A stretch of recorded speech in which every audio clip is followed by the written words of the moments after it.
Okay. I think we're all here though. Maybe Mhm. nobody has to. Oh, Yeah. Gail. Gail can listen. I would like to give Thanksgiving for Gail. She and her husband walked into our little church up in Sauk Center, beautiful Episcopal church built in 1867. And they walked in it 3 years ago. They were not Episcopalians. They started coming regularly. They were received into the church by the bishop.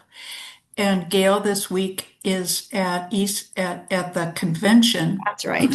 in Rochester. And this is going to give her a chance to, I mean, there are, you know, 15 or 16 people at most, and even half of that during the winter, because a lot of them go south.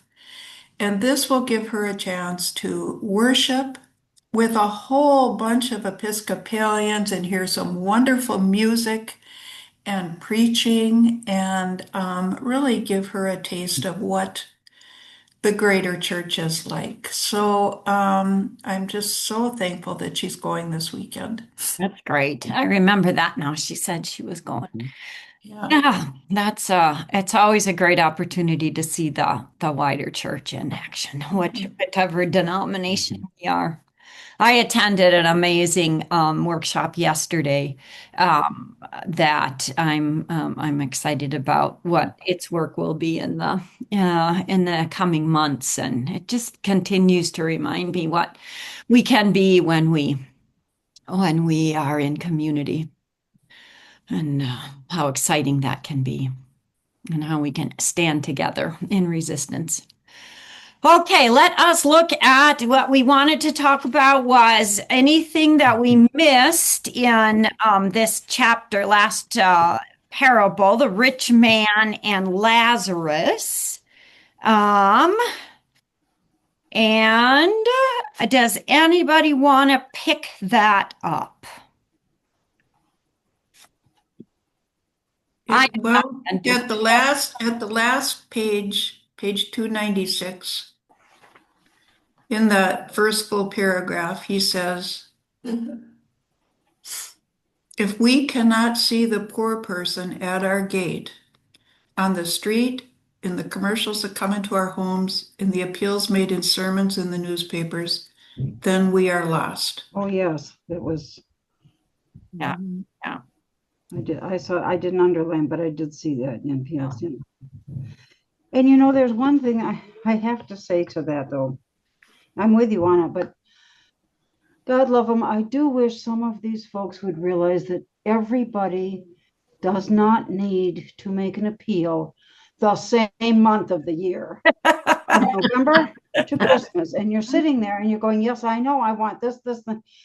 people. There is June, July, and August when you really need stuff. And I'm not against, but that's just an outline comment because uh, unfortunately people tend to think that those months don't exist. And Well, November and December do. And oh yes, they do. we And can there's spread our giving out over the whole year yes, because that, we that, know that we better. do. So that's Well, we yeah. had, I guess I mentioned it last week, I think, that we have had a person coming who has some issues and we really haven't resolved Yeah.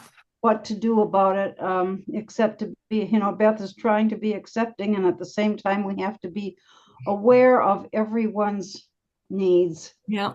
And that it's difficult. Yeah. Yeah. Not that we aren't willing to give them stuff, but when it comes to other things, it can be a question of how do we do this without upsetting one and making the other person sick? So, Yeah. I'd like to move backwards a little bit okay. because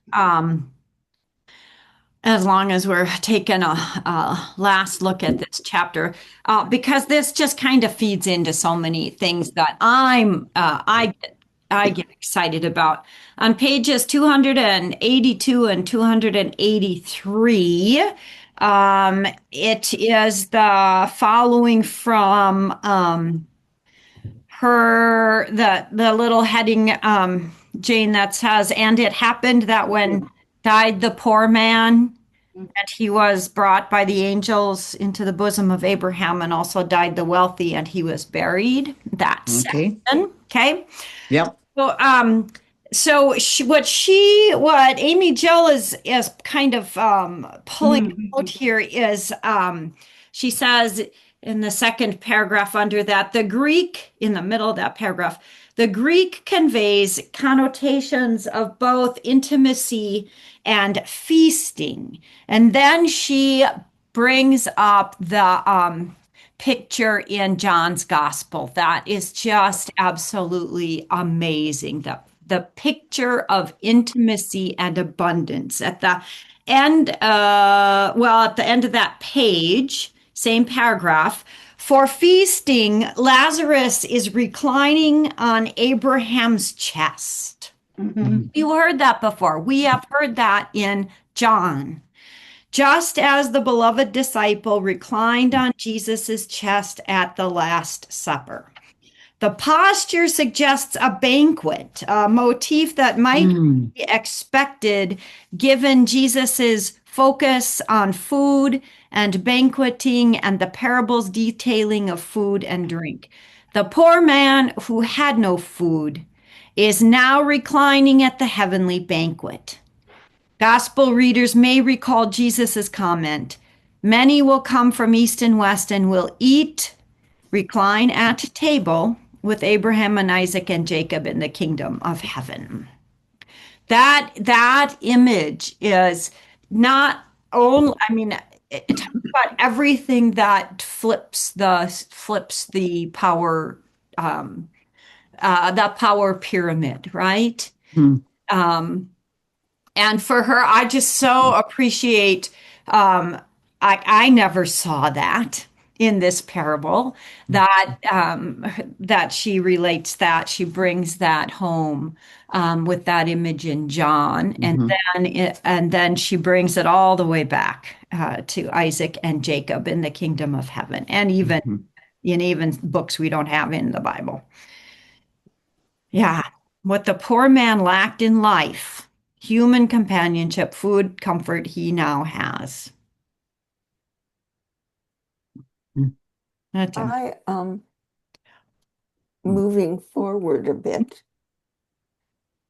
I was taken by her pointing out that what Jesus was saying about the poor and welcoming strangers and feeding the hungry um, should have been nothing new to anybody who was listening to him because the Torah is full of that. Mhm. And also, um, she, her also pointing out that the rich man never really repents No. No, no. and that he never gets it. Mhm. He He, never gets it. presumably he's so wealthy, and one of the things that's always been afforded to the wealthy in Judaism is the ability to study and listen. And well, he may have listened, but he never really Yeah, heard. yeah. Um, and Mm. and he never understands really why Mhm. this is Mhm. happening to Right, him. Yeah. right. Yeah, in a And weird, oh, sorry. and he doesn't ask for his brothers to be made aware of what they need to do. Mhm. Just and Mhm. and aren't so many of us like this? Right, yeah. Self-absorbed. Yeah. Mhm. I was going to say that there's a sense too that he still expects Lazarus to serve him. Yes. I mean, why not ask Fine. Father Abraham for a drip of water? Oh, No, send Lazarus. Lazarus should bring it to it. yeah. Yeah. Yeah. Yeah. Yeah. Yeah. Yeah. Mm. It's almost like he feels he's on par with God Mm. Mm. or Abraham. Right, yeah. That's true. Another Like he's interesting owed point about, something. Yeah. Oh, Yeah. it's something. Go ahead, Ann. I just realized, thinking how you've gone back with the last few readings we've had on Sundays about the Sadducees, Jesus is certainly talking about life when he talks about it, about reclining on the bosom of Abraham, Isaac, and Jacob, and Lazarus coming and doing activity. Mm-hmm. Is certainly would have astonished those that did not believe in the resurrection, because it's a very much a resurrection story. Yeah. Yeah. I Yeah. like this idea on page 283 down here, and it just hit me. I've had my mind in different places. The second full paragraph that starts, to be father means more than to hold a position of authority. It means signal the provision of food and so also hospitality. Well, there's Abraham and your Mm-hmm. Trinity of the three angels. The birds of the air, your father, heavenly father feeds them. Ask for you. And I just thought, oh, okay. Yeah. Yeah. Yeah. Yeah, I mean, she does such a good job of, helping us envision that heavenly banquet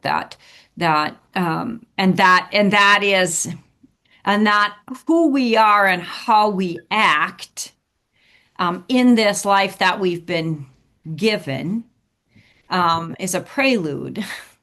Mhm. Um, not and the heavenly banquet, I don't think is a reward. It's not the reward. It's the sort of the if you have read The Last Battle, uh Yes. in Narnia, you know that vision is not different from the earthly vision. It's what's the right word, magnified. Mhm. Maybe that's not quite Yeah. the word I Yeah. want, but that vision isn't different. Mhm. It still calls on God's creatures, to love one another and to Mhm. do what that love instructs us to do, and that is to Mhm. feed each other. Right. Um, Is yeah, it the perfect picture of the kingdom, which we Mhm. are in now? Yeah. I mean, I think the heavenly banquet is the perfect picture. Mhm. Mhm. Yeah. So that's our goal here on earth. Mhm. Mhm. There you go. Yeah, yeah, Yeah. yeah. And it's as it's I think it's as and is as inclusive Mhm. as it gets. I mean, Yeah. but it still brings us to the characteristics of God, right? Yeah. That um that God is the God has created, God creates out of love, Yeah. and calls us back out of love. Mhm. And that love includes all of us, all of Mhm. creation, all in all. Mhm. So, so if we work backwards from that, or the heavenly banquet, Mhm. um, that the possible. I mean, so here we just said that the rich man shows no remorse, shows no in this story at all. So will he always be in the fire, right? Mhm. Is that for eternity for him? And the answer to that question is that's not in God's character. Yes. So The answer is what? that is not for someone to remain in the eternal fire is not in God's character. What we see is that God will call all creation, everyone, to Mhm. God's self. So how does that happen, right? I don't know. Mhm. I have I no. don't think, is that the point of this story though? Are we getting off track when we start to go there with this parable? Because that's another, it seems to me we're adding a question to this story Okay. rather than saying this is where this is the kingdom. This is this is, and Lazarus is the marginalized Mhm. that Yes. we are going to see at the table. Yes. And the rich man is someone we would not see at the table. Whether they will become at the table, there would have to be a change. And so we would Right. not There you go. Yeah. see that rich man at the table Until because he doesn't fit there. And so I think sometimes we can get ahead and go, well, what's going to happen to the rich man? But is that the story? No, I don't. I agree. I think you're right. I don't know that that is the story. For me, what is problematic is the assumption that that there is no hope. I mean, when someone is a terrible person, and we say, the only thing that person deserves is the fires of hell. Um, that I find that problematic. So I think that that's all I'm saying there. Mhm. Go ahead, Sharon. Mhm. Well, and I think she gets to that a bit on page 289, Yeah. the second paragraph that starts as for Lazarus. In his last temptation of Christ, Nicholas Kazantzakis imagined that Lazarus prayed on behalf of the rich man. Okay, there you go. Would Lazarus have provided the aid? Would we? Hmm. You know, I to me, there's like two parts to this. One, I find it so difficult to pray for people I feel are evil. Hmm. But God always gives them another chance. Mhm. There you go. That ability to change is always offered by God, whether we take it or not. There you The go. rich man was not taking it. Yeah. He wasn't even seeing it. Yeah. Yeah. Um, Yeah. You say would it. Lazarus have prayed for him? Mhm. I like to think he would, but who knows? Well, we need not only to see the poor at our gates, but to seek them. And, that came home to me yesterday when I was driving home from church. Every time I drive home from church, there is a stop and go light, a red and green light where there are people, there's someone sitting there asking for food every single time. And yesterday, I was lucky enough, this is what I was thinking at the time. I was lucky enough that the light was green, so I Oh, could just speed right through. mhm. Mhm. Yeah. And, I thought of this story and I Mhm. thought, that's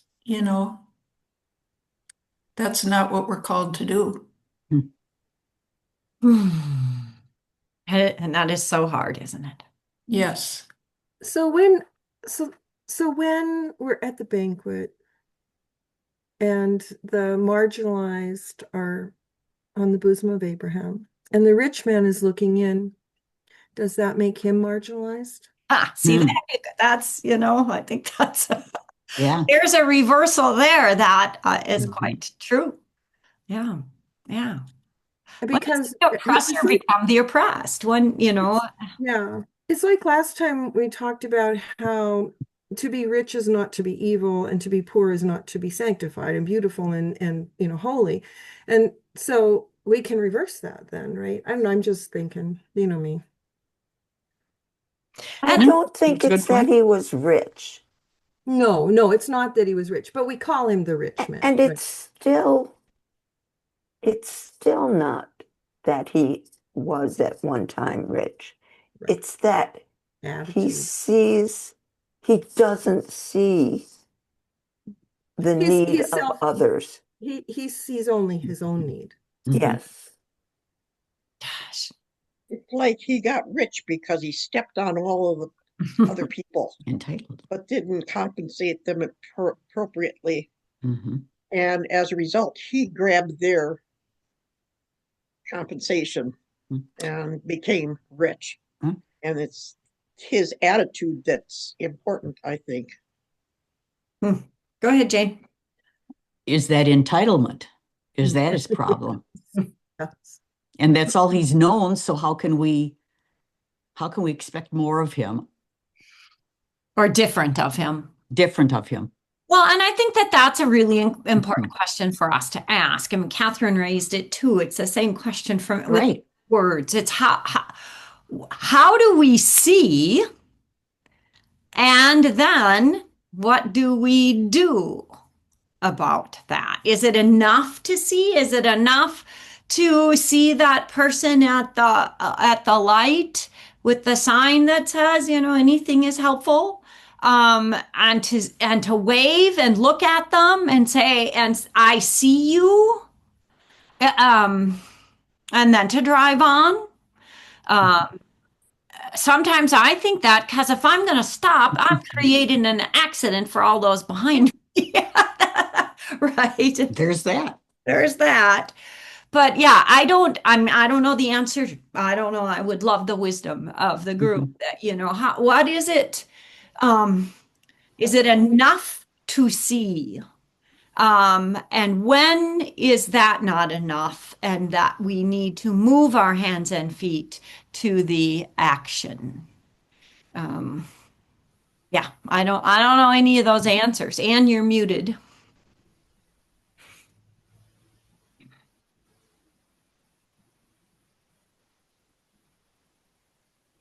And you're muted. Now There am you I go. okay? Yeah. Anyway, I was gonna go to a classmate's husband's visitation. Turns Mhm. out the classmate died too, and I'm going, what? So, what? What? No. Never knew. No, and that brings me back to our situation at Trinity. So you see, you sit with a person, you try to Mhm. help them get food, whatever they need, and you have the other thing on your hand of a person who is unknowingly, this person probably doesn't realize that is creating illness for those around them because of health. Well, and it's that, I mean, I think it's the conundrum. I mean, I know I do have this conundrum often is when, not as much as I used to, of course, but when do I place myself in a situation that I don't want to risk my life and limb or health? Because I had to make a choice to not visit some people that were sick in their homes because it would threaten my own health. Mhm. um how those are really incredibly hard decisions to make. So Mhm. I think that's, I mean, I think, and that's what you are dealing with in Huh. place of worship. And there is no answers. There is no answers. It's how, moving forward. I might get him some kitty food. Going forward is a hard thing to do. Well, let's move on to her finish, the power of disturbing stories. Mm. Oh, goodness gracious. How to live in community, how to determine what ultimately matters, how to live the life that God wants us to live. Yeah, parables, if we take them seriously, not as answers, but as invitations, Mm. and continue to inform our lives, even as our lives continue to open up the parables to new readings. Oh my I'm goodness. never going to listen to a parable the same Never, again. Yeah. never. I'm going to go, now, what would Amy Jo have thought about this? Exactly. Well, even though last Sundays, what did we listen to? Oh, the woman who married all the brothers. The Oh, seven, yeah. yes. Yeah. And what's that? Amy Jill didn't cover that one here, but everything we learned didn't. I mean, did you sit there Yes, asking these yes, questions yes, while you were listening to your preacher? yes, Mhm. yes. Yeah. What is Louise was preaching. who Louise was?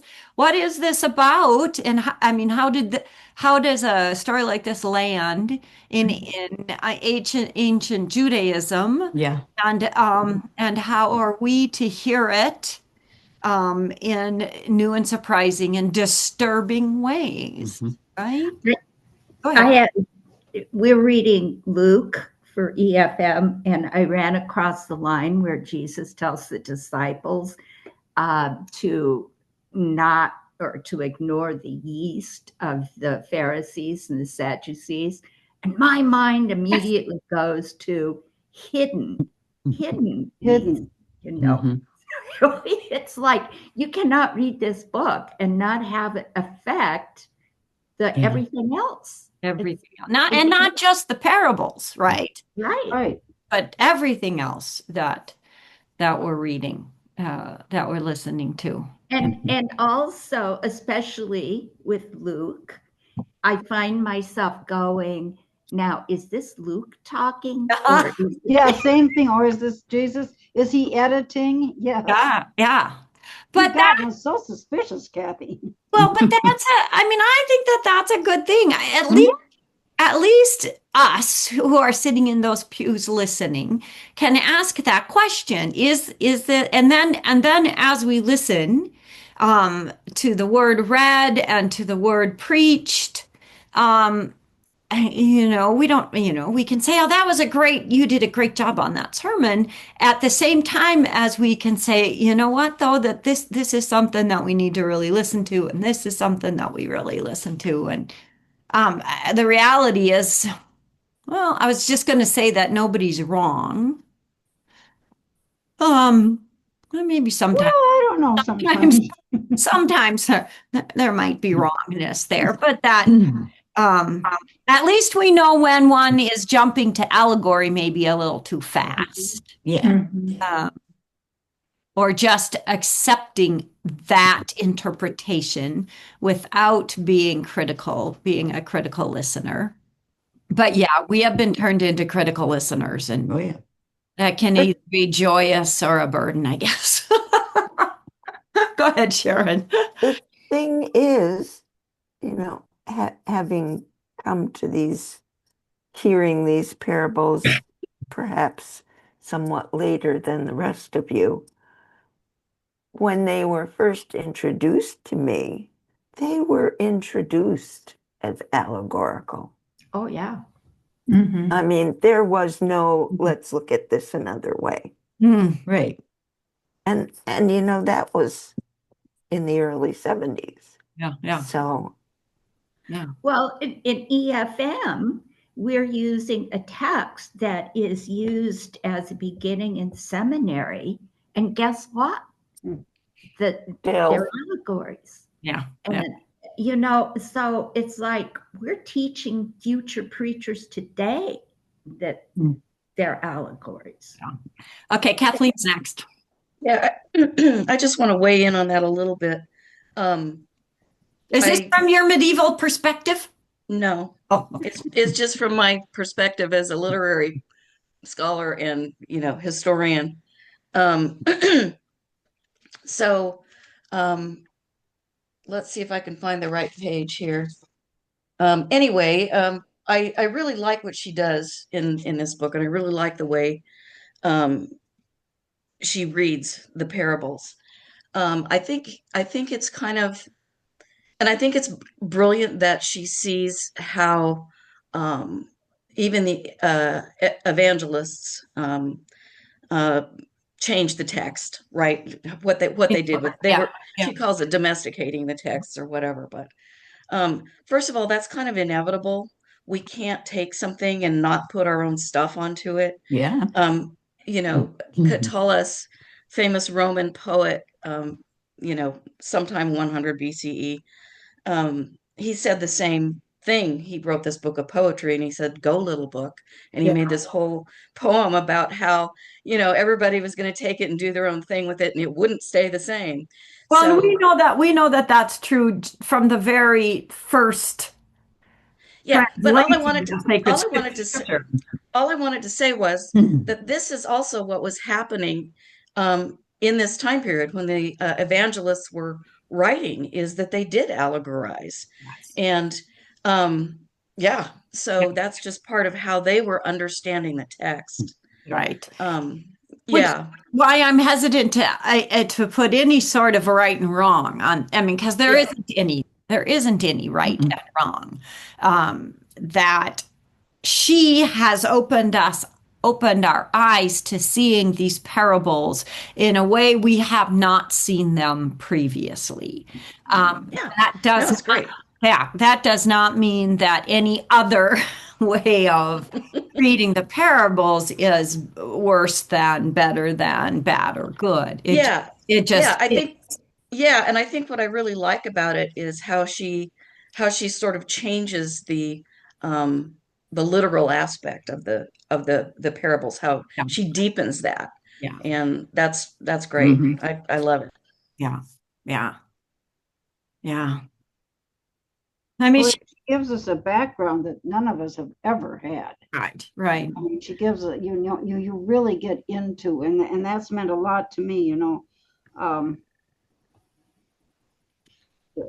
to deepen, to understand the background, the Hebrew background, and I did like the first part of her conclusion where she says, we unlock the mysteries by helping us ask the right questions, Mm. how to live and how to determine what matters, how to live the life God wants us.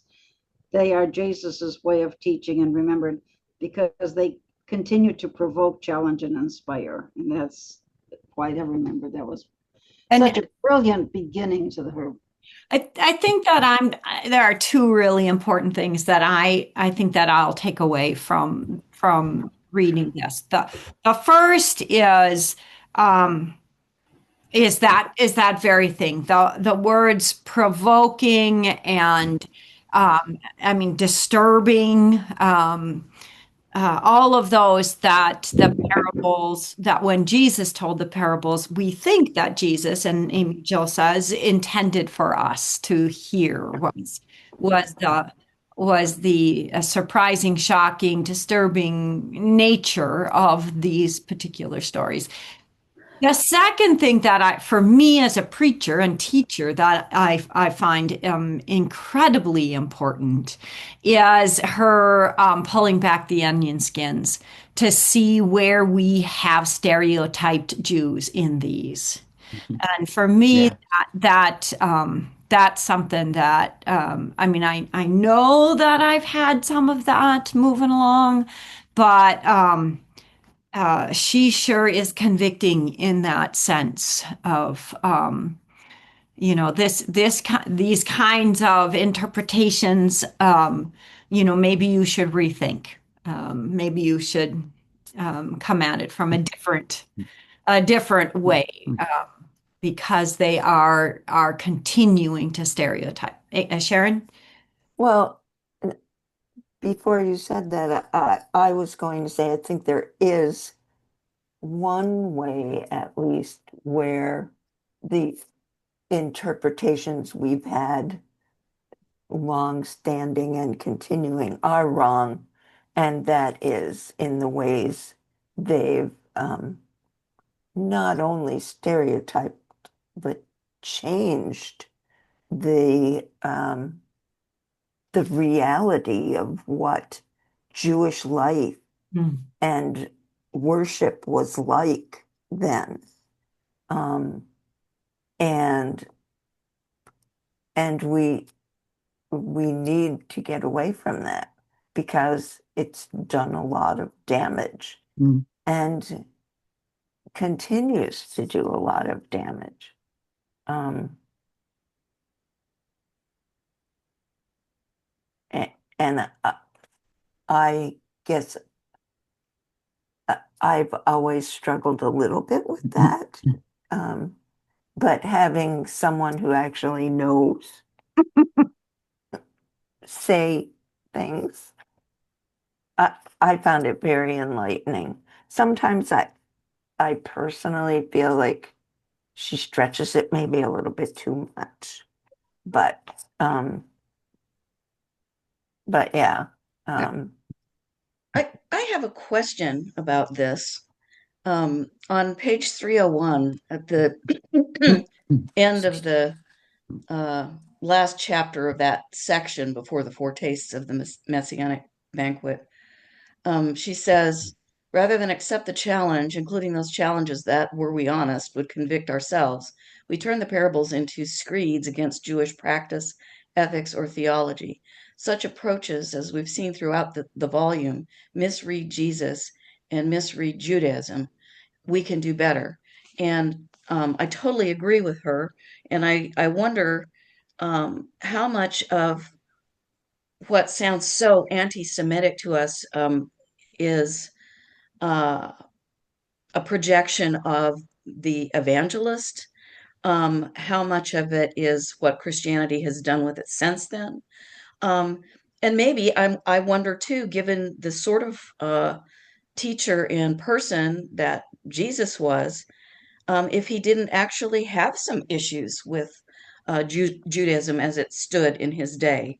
I mean, how could he not? I mean, he was sort of railing against anything that wasn't right. And there's no such thing as an institution of religion that is perfect. I mean, how many times have we complained about something going on in the church, or whatever? So I just have that question: is it possible that some of that is in there because Jesus himself was unhappy with what was going on? He was a critic of his own religious Oh, setting, yeah. Exactly. Yeah. and an honest critic doesn't Yeah. make you, yeah. I mean, I think that those are really wonderful observations and questions. And again, I think that it brings us way back to every step of the way in storytelling, right? Uh, Stories are always told from a very particular place and bias. And then those biases are, either amplified or changed. I mean, yeah. So we, yes, I think we try and read with critical eyes and ears. We do so with all armed with all of the information that we have at our hands, and we also then say to ourselves, "I am one of many interpreters." Mhm. And that's why this is so important. Yeah. That is why this is so important, so that we can hear from each other and the wisdom that each and every, and I'm so thankful that Kathleen's here because she brings to us a whole nother Yeah. place of wisdom Yeah. Yeah. that I think is so important for us to hear. Go ahead, Jane. And and what I hear today, because I'm on a path, I may think entirely differently a year from now. Hmm. And that's why you make notes in your Bible in pencil. That's exactly right. Yes, How yes. many of those have you had to erase? Yep. Oh my gosh. I think that's really an important part of this is Jesus was speaking. The reason we put it into a book, a scroll, the reason they rewrote them, it was relevant. It was Mhm. relevant Yes. Yeah. then, it's relevant now. And the only eyes I have to see are the eyes and my own history and my own experience. And so this helps my experience. It broadens my experience. Mhm. But the person I sit next to in the pew doesn't have my same experiences, Yeah. and they too are seeing Christ. And so Mhm. that comes back to how ever many imperfections, Mm. we still see Christ. Yes. We still see his work. We still see why we are believers. Mhm. Yeah. And I think that that's important when I read this and I go, wow, that's illuminating. She does Yeah. not have the only truth for these parables. And that's what I've come away from. I've really enjoyed this. It's been really good for me. I listened to the book, and at times I was like, oh, that hurts. Mm. Yeah. But I still came away and said, when I Mm. listened on Sunday, and I thought, oh, this is relevant today. Mhm. Exactly. Well, and everything she writes, I mean, I think in everything that I have read in this book today has to do with exactly what our situation is today. Mhm. Yeah. I But isn't noticed, that true when we read Revelations? Oh gosh, it's true. oh, It's all of it. That's oh, why it's an amazing. constantly. That's why it's So, sacred so scripture. every time we read it, we go, "Oh my God, he's talking to today." Yeah. Like, Isn't that what Peter Enns taught us too, right? Yes. Yeah. It is wisdom that accompanies us. It is wisdom that we find in the community, and that is when we read our sacred story, then then we walk forward in faith again. Mhm. Mhm. I Maybe noticed, way. I think it would be really interesting sometime when we're between books just to take maybe two parables that she doesn't cover, Yeah, Hmm. talk about them, what we can do. Yeah. and hey, that'd be a good idea. Mm. try to look at them through some of the things we've learned Yeah, in this book.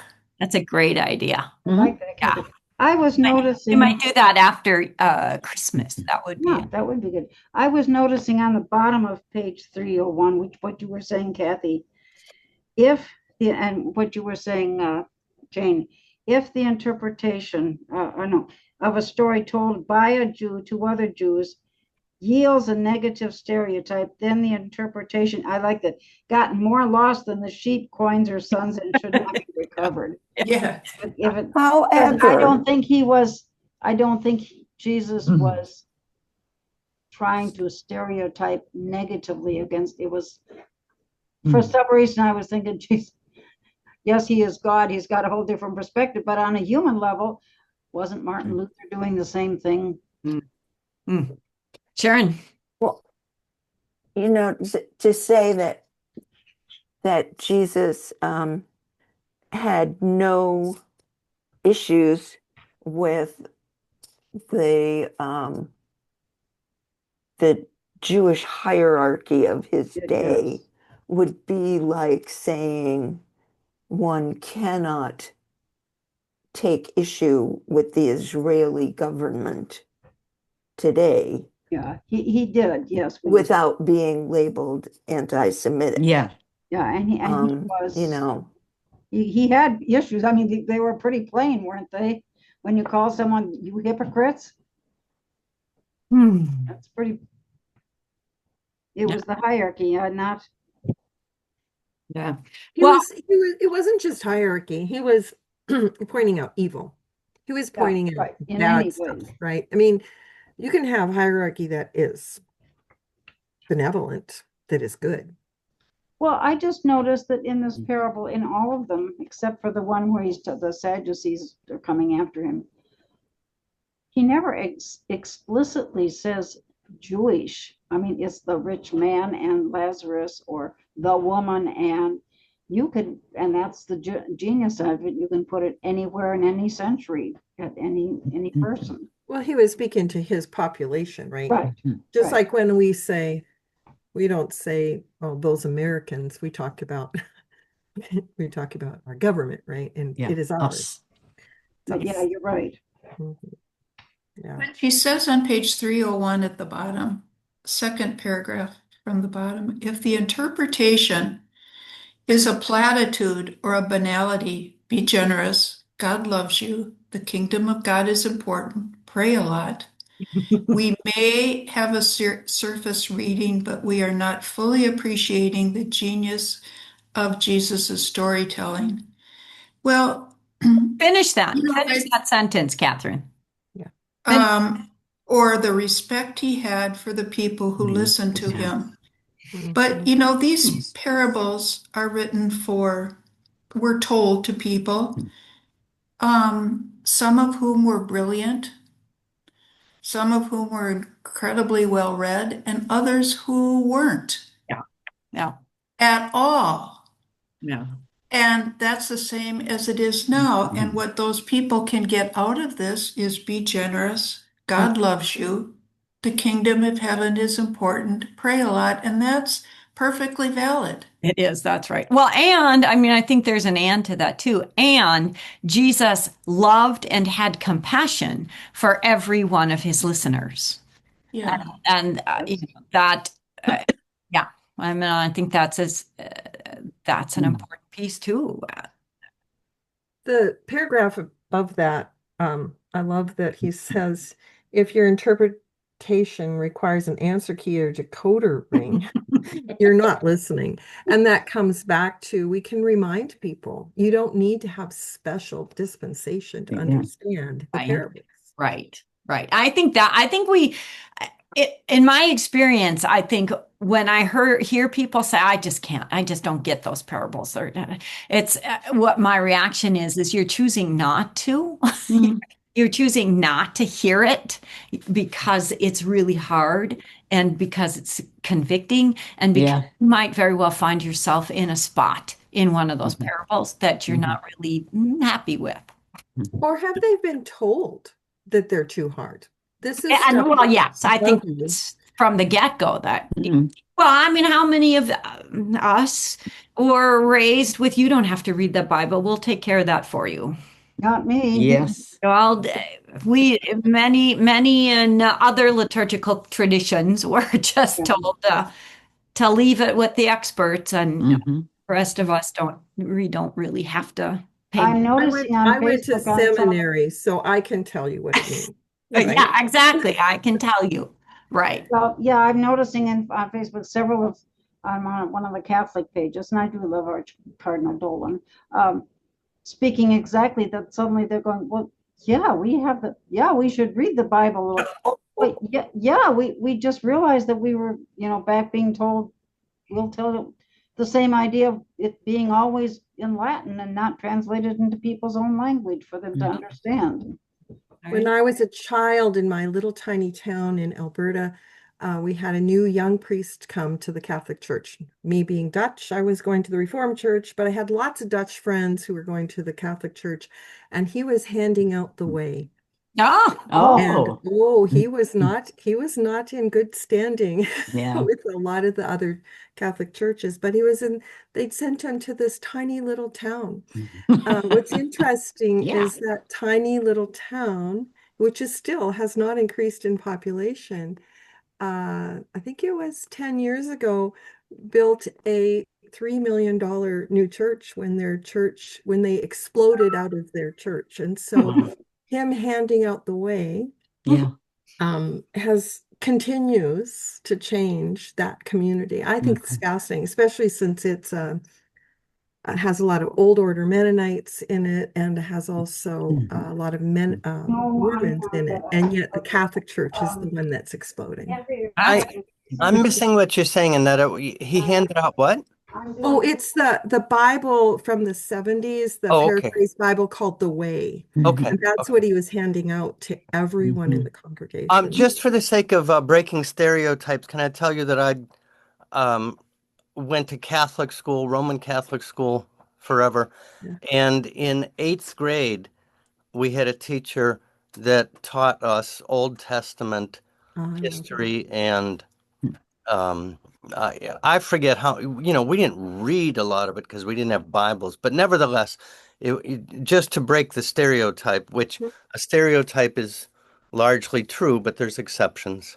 well, Yeah, and that's what this priest was. He was breaking that stereotype. right. He kept saying, "Read it yourself. Read it yourself."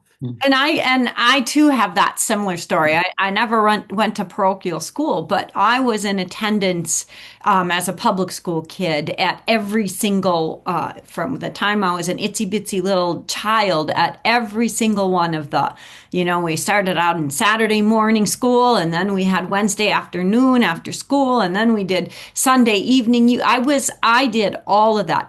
The faith formation I had in my church was fabulous.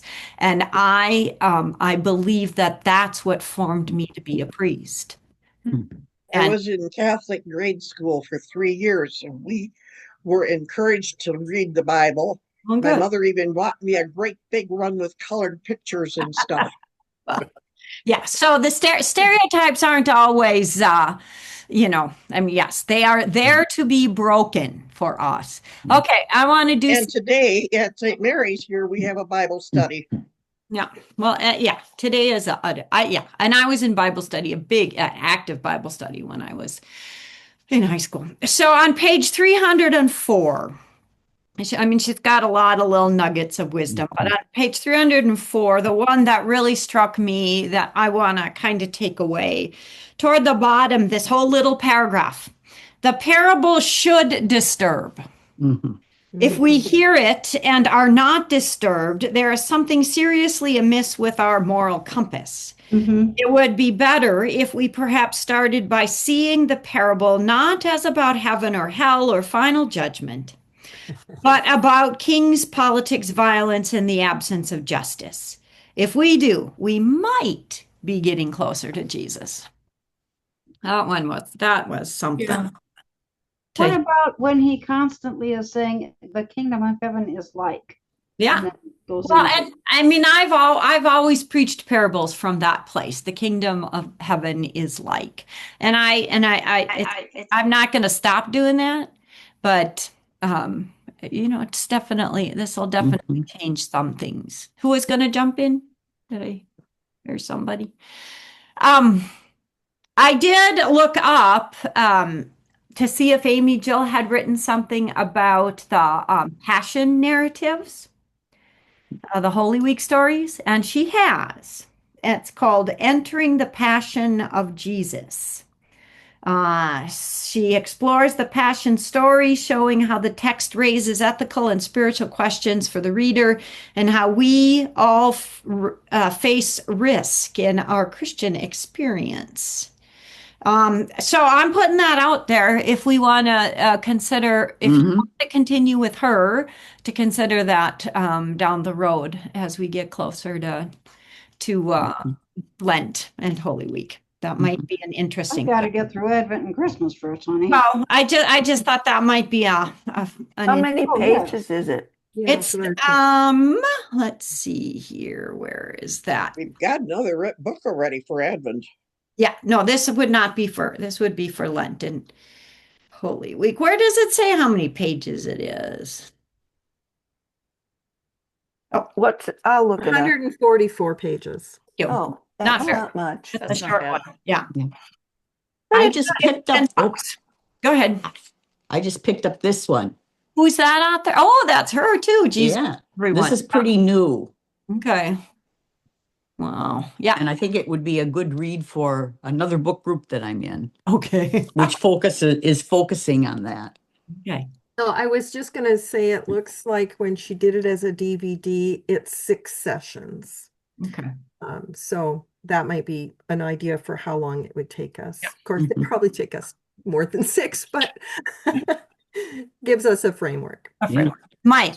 I want to thank you all, thanks Sharon in particular for keeping me on the mailing list. And I want to say that I was not interested in joining this because another group that I was in had done this book sometime a year ago or so. And while I was eager to start it, I got so bogged down, and the rest of the group more bogged down in the historical detail that I kept missing what it really was like to hear it as a Mm. first century listener, and also missing the lack of allegory. So I wanted to hear the conclusion of this, and you have all reminded me and refreshed why I thought it was a great idea to tackle the parables the way she does. So you've um, rehabbed Amy Jill in my head, and I appreciate it. We did early on, we did talk about that, about Yeah, you have to. yeah, and what I think happened was that as we read, we started to feel the rhythm in each one of her chapters, because every chapter has the very same rhythm. And I think once we were able to expect that, then we knew that, okay, this beginning of this chapter is just gonna be detailed and comprehensive. And if I need to move ahead, I can move ahead and then maybe return to that. Mhm. And the other thing we learned is that the payoff at the end of every single chapter was Exactly. struggle. Yeah. Yeah. Every single chapter, the payout was huge. And that, I think, is what got us through. Was that- Yeah. Unfortunately, in my house cleaning after I had that experience, I gave the book away. I thought, I'm not going back to this one. So Yeah, it's a hard one, but boy, oh boy. I Okay. appreciate Here. this discussion. Thank you. I have two things. I just purchased this book.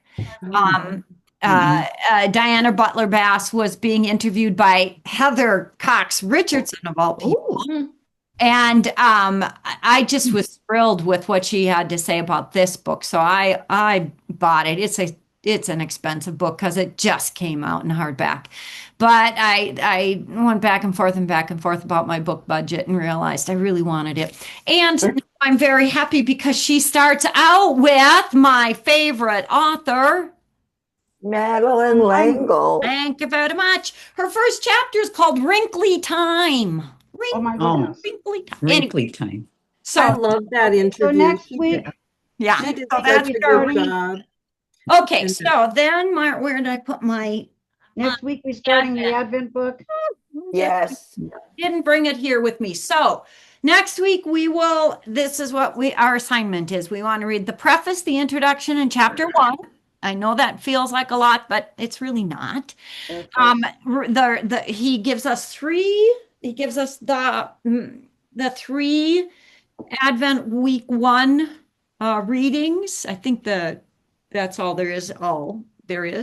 Those 3. But Sharon, if you could, when you send the email out, also include the link on the lectionary page to Advent 1, because I think whether or not we get to talking about this, I think that I would like for us to also read the accompanying reading, Advent 1, the Old Testament, the New Testament, the Psalm, and the actual gospel passage that we'll be listening to on Advent. Even though Advent 1 is not for another week.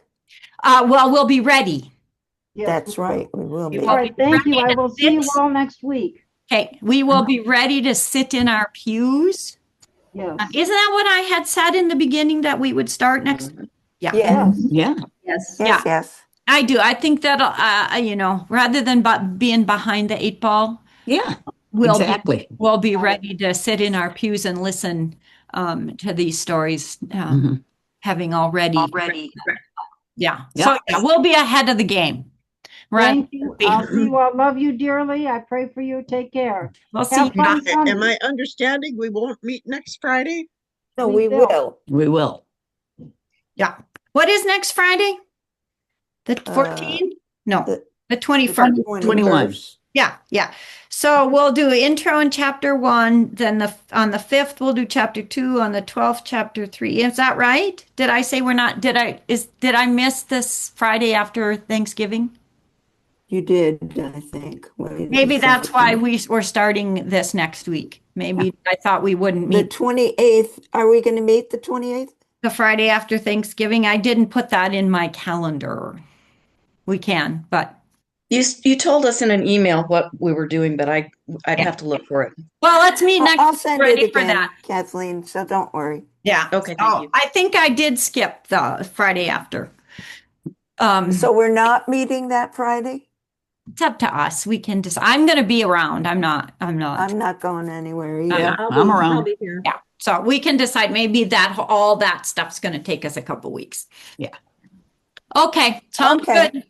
It was good to see you. And Mike, it was good to see you again. We've Yes. missed you. Come back. Glad you were here. Yes, we miss you. Yeah. We missed you. Bye-bye. Bye. Kathy, I love Diana Butler Bass. Oh, I do too. She's fabulous. Yeah. And so fabulous talking to Heather Cox Richardson. Yeah. I'll have to look and see if I can find that interview. I didn't see it. A brave duo. Okay. I think Sharon, I think I can send it to you. Oh, But thank you. I Thanks think to thank all you. of us. Yeah. Yeah. Yeah, that'd be Okay. great. Okay. Bye, everyone. Bye.